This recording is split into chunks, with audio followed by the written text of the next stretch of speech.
નમસ્કાર, મારું નામ છે શાલિન પટેલ અને આજે તમારું હાઈફાર્મ સ્પડકાસ્ટમાં સ્વાગત છે. આજનું હાઈફાર્મ સ્પડકાસ્ટ બહુ ખાસ રહેવાનું છે કારણ કે આજ તમારા માટે અમે આજે મુલાકાત લીધી છે અમીરગઢ તાલુકાના અમારા હાઈફાર્મ પાઠશાલાના ખેડૂત મિત્ર જોડે. તો ચલો આજે આપણે જાણીએ હાઈફાર્મ પાઠશાલાની જે બી જાણકારી, જે બી પદ્ધતિ આપણા ખેડૂત મિત્રએ અપનાવી છે ને એમનો અનુભવ. તો સોમાભાઈ, તમારું સ્વાગત છે અમારા હાઈફાર્મ સ્પડકાસ્ટમાં. નમસ્કાર, મારું નામ સોમાજી કેસરજી ઠાકોર, ગામ ઉમરકોટ, તાલુકો અમીરગઢ, જિલ્લો બનાસકાંઠા. હાઈફાર્મ કંપનીમાં છેલ્લે 5-6 વર્ષથી કામ કરી રહ્યા છીએ. પાઠશાલાનો એક પ્રોગ્રામ પણ આપેલો હતો. તમે જે રીતે વાત કરી સોમાભાઈ, બરોબર, તો તમે હાઈફાર્મ પાઠશાળાની અંદર બરોબર જે જોડાયા છો, બરોબર, અને એની પહેલા તમે હાઈફાર્મ કંપની સાથે તમે 5 થી 6 વર્ષથી જોડાયેલા, બરોબર છે. તો તમે પ્રોસેસિંગ બટાકા જે છે એ તમે કેટલા વર્ષથી કરો છો? આમ તો બટાકા છેલ્લે 10 વર્ષથી વાવીએ છીએ, પણ પ્રોસેસિંગ બટાકા છેલ્લે 5 થી 6 વર્ષથી વાવવાનું ચાલુ કરે છે હાઈફાર્મ કંપનીમાં જોડાઈને. ઓકે, હાઈફાર્મ કંપની જોડાઈને તમે જોડાઈને આમ 10 વર્ષથી વાવીએ છીએ, પ્રોસેસિંગ વેરાયટી 5 થી 6 વર્ષથી વાવવાનું ચાલુ કરે છે. બરોબર, ખૂબ સરસ. તો તમે જે રીતે વાત કરી હાઈફાર્મ પાઠશાલા, તો હાઈફાર્મ પાઠશાલા વિશે થોડી જાણકારી આપશો અમને?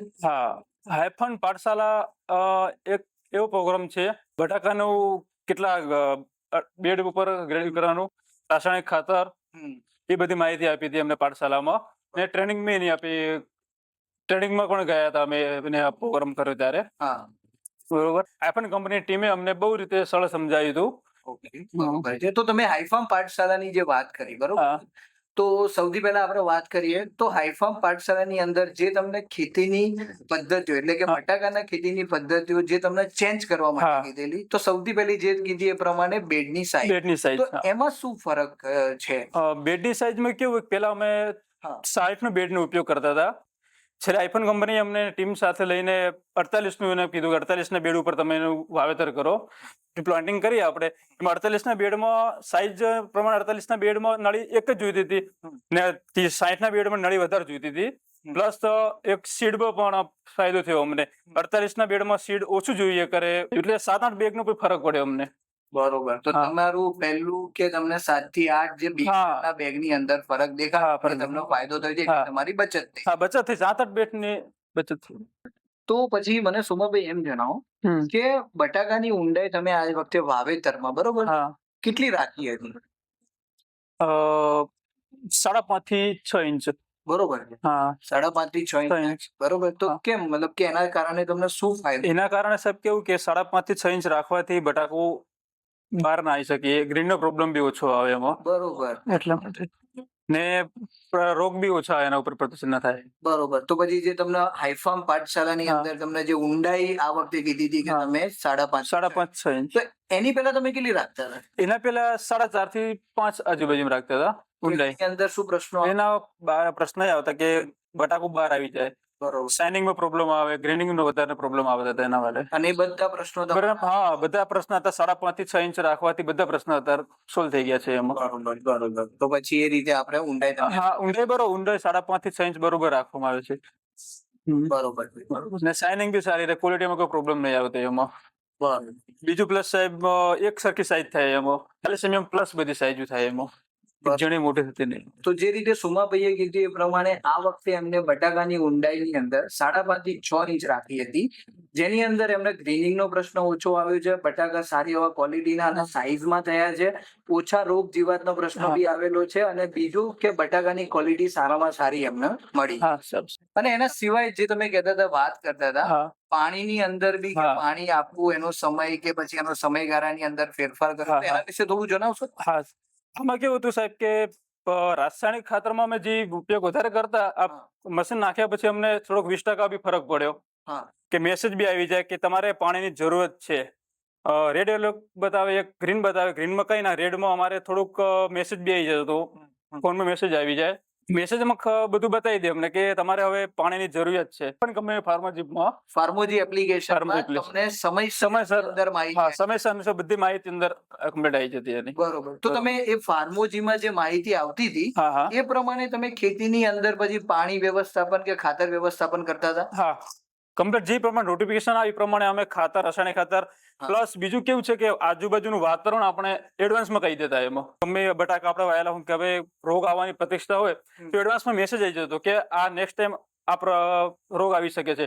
એના માટે અમને કંપની મેસેજ આવી જતો કે હવે તમે ગમે પેસ્ટિસાઇડ દવાનો સ્પ્રે કરાવો ઉપર. એ મેસેજ એડવાન્સમાં આવી જતો એમ. બરોબર. તો જે પ્રમાણે તમે કીધું એ પ્રમાણે અગર વાત કરું સોમાભાઈ, તો ફાર્મોજી એપ્લિકેશનમાં તમને સમયસર માહિતી મળતી હતી કે ક્યારે પાણી આપવા જેવું છે, ક્યારે આપણે ખાતરની અંદર એનો ઉપયોગ કરવા જેવો છે, જે માત્રા બી તમને એની અંદર આવતી હતી કે આટલી માત્રામાં તમારો ઉપયોગ કરવાનો છે. અને એ રીતે તમે એવી રીતે જ કર્યું બધું. અમે બહુ ફાયદા થયા આમાં. કેવા ફાયદા? ફાયદામાં કેવું છે કે રાસાયણિક ખાતરનો વધારે ઉપયોગ કરતા પહેલા હવે એના રાસાયણિક ખાતરનો ઉપયોગ ઓછો કરવાનું ચાલુ કર્યું. એ પ્રમાણે જરૂર પડતી પ્રમાણે ખાતર અમે આપતા. પેલા વધારે આપી દેતા, એટલે મતલબ નતો એનો બચાવ અમને બી થયો. અત્યારે પાણી બી બચાવ થયો, ખાતરમાં બચાવ થયો, રાસાયણિક ખાતરમાં અમને. બરોબર છે. તો તમે જે પાઠશાલામાંથી તમને જે બી માહિતી મળી હતી, જે બી પદ્ધતિ તમે તમારા ખેતરમાં આ વર્ષે આવેલી, બરોબર? હા, બરોબર. અને એક બીજું આપણું જે ડિજિટલ ટૂલ છે જેને આપણે કહી શકીએ હાઇફન કંપનીનું તો ફાર્મોજી એપ્લિકેશન. તો એ ફાર્મોજી એપ્લિકેશન પ્રમાણે જે બી તમને સમયસર જાણકારી મળતી હતી એ પ્રમાણે તમે એ પ્રમાણે જે બી પદ્ધતિ છે એનો ઉપયોગ કરે. બરોબર. તો હવે મને ખાલી એટલું તમે જણાવી શકો છો કે જે તમે અત્યાર સુધી પહેલા ખેતી કરતા હતા, બરોબર, હવે પાઠશાલામાં તમને જે જાણકારી મળી, જે બટાકાની નવી પદ્ધતિ માટેનું શિક્ષણ મળ્યું, એના પછી જે તમે કરી, તો એ બંને વચ્ચે કેટલો તફાવત છે? શું તમને વધારે ફાયદા અને શું તમને એવું લાગે છે કે કરવું જોઈએ? પાઠશાલામાં સાહેબ કેવું છે કે પાઠશાલા ઉપયોગ કરવાથી અમને ઘણા બધા ફાયદા થયા છે. આમાં વાતાવરણ બતાવ્યું, ભેજ બતાવ્યો, રાસાયણિક ખાતર કેટલું ઉપયોગમાં લેવું, બધા ઉપયોગમાં ફાયદા વધારે છે પાઠશાલાના. અગર આપણે એની અંદર અંકમાં વાત કરીએ, બરાબર છે, તો તમને પાણી વ્યવસ્થાપન જે પ્રમાણે તમે કર્યું છે બરોબર પાઠશાળાના પદ્ધતિથી, તો એમાં તમને કેટલા ટકાનો ફાયદો થયો હશે? આમાં સાહેબ પહેલા પાણી વધારે આપતા, બરોબર. પાણી વધારે આપવાથી બટાકાને પણ શાઇનિંગમાં પ્રોબ્લેમ આવે છે. બરોબર. બટાકાને પાણી વધારે આપવાથી કઈ એવું નથી કે બટાકા સાઈઝ ફૂલી જાય, એવું કઈ આવતું નથી. એમને એક બી ફાયદો થયો છે, ક્વોલિટી સારી થઈ એની, પણ સાઈઝનું સારું થયું. ને પાણી જરૂર પડતે પ્રમાણે આપતા, પાણી વધારે પાણી આપતા નહીં, મેસેજ પ્રમાણે પાણી આપતા. બરોબર. અને તે પ્રમાણે તમે ખાતર વ્યવસ્થા ખાતર પણ એ પ્રમાણે આપતા. બરોબર. જે અમે પેલા ઉપયોગ વધારે કરતા ખાતરનો, ધારો કે એકરે 2 બેગનો કરતા, તો હવે એકરે 1 બેગનો એ રાસાયણિક ખાતર પ્રમાણે થઈ ગયો. બરોબર. તો ફાયદા વધારે છે આમાં સાહેબ. ફાયદા વધારે. તો એ પ્રમાણે આપણે જોવા જઈએ, બરોબર, તો પછી આ જે પદ્ધતિ તમે અપનાવી છે, બરોબર છે, તો આ પદ્ધતિ તમે બીજા ખેડૂત મિત્રો કરશો? 100% આ પદ્ધતિ વાપર્યા પછી આપણે અનેક ફાયદા છે આમાં. વધારે ફાયદા છે. કંપની આપણે આઈફોન કંપની ટીમ જોડે આપણે એના માણસો આપણે બહુ ફાયદા બતાવીએ છીએ. બરોબર. ક્યારે પ્રમાણે શું કરવું, ક્યારે કરવું, એડવાન્સમાં આપણે મેસેજ આવી જાય છે એમાં. બરોબર. પાઠશાલામાં પેલું કરે. તો પછી ફાયદાની વાત કરીએ તો ખેડૂતનો ફાયદો એ રીતે જ કે ભાઈ ખર્ચો ઓછો થાય અને વાવેતર વધારે મળે, તો જેના કારણે ઉત્પાદન વધશે, કોઈને કોઈ જગ્યાએ ખેડૂતના ખીચામાં બી પૈસા વધારે આવશે. બરોબર છે. તો પછી આ જે તમે જે બી આપણે પાઠશાલાની પદ્ધતિ છે, બરોબર, તો એનાથી તમારા ઉત્પાદનમાં કેટલો ફરક પડ્યો છે? તમને શું ફાયદો? પાઠશાલામાં સાહેબ કેવું છે કે પાઠશાલા ઉપયોગ કરવાથી અમને એકરે 50-60 મણ પ્લસ ઉત્પાદન મળ્યું છે આમાં. બરોબર. જરૂર પ્રમાણે ખાતરનો, પાણીનો ઉપયોગ કર્યો. બીજા અનેક ઘણા કન્ટેન્ટ મળ્યા. રાસાયણિક ખાતર આપણે પેસ્ટિસાઇડ ક્યારે આપવું, બધા કન્ટેન્ટ જ્યારે જરૂર પડે ત્યારે એ પ્રમાણે અમને નોટિફિકેશન આવી જતું અને મેસેજ આવી જતા મોબાઈલમાં, એટલે આપણે ખબર પડે કે આના પછી શું આપવાનું હોય. બરોબર. એટલે આમાં ખેડૂતનો ફાયદો વધારે છે. આ વસ્તુ ઉપયોગ કરવામાંથી ખેડૂતનો ફાયદો વધારે આવે છે. ખેડૂતનો ફાયદો ખેડૂતનો ફાયદો 100% વધારે છે આમાં સાહેબ. બરોબર.